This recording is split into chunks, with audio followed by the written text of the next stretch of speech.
Là-dessus, ils découvrirent 30 ou 40 moulins à vent qu'il y a en cette plaine. Et dès que Don Quichotte les vit, il dit à son écuyer: « La fortune conduit nos affaires mieux que nous n'eussions su désirer. Car voilà, ami Sancho Panza, où se découvrent 30 ou quelque peu plus de démesurés géants, avec lesquels je pense avoir combat et leur ôter la vie à tous.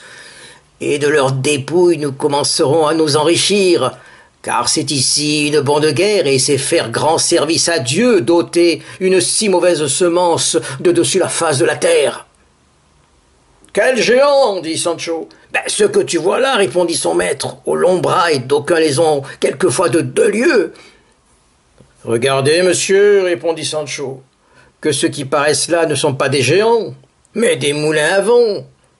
Et ceux qui semblent des bras sont les ailes, lesquelles, tournées par le vent, font mouvoir la pierre du moulin. »« Il paraît bien, répondit Don Quichotte, que tu n'es pas fort versé en ce qui est des aventures.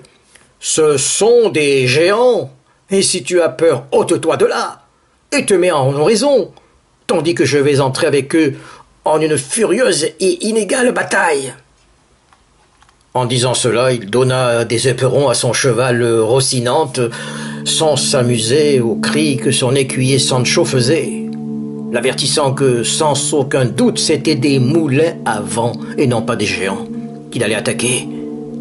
Mais il était tellement aheurté à cela que c'étaient des géants qu'il n'entendait pas les cris de son écuyer Sancho.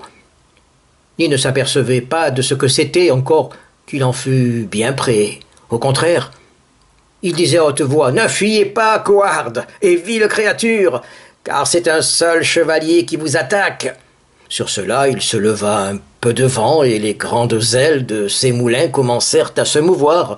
Ce que voyant Don Quichotte, il dit: « Vous pourriez mouvoir plus de bras que ceux du géant Briaré, vous allez me le payer. » Et disant cela, il se recommanda de tout son cœur à sa dame Dulcinée, lui demandant qu'elle le secourût en ce danger.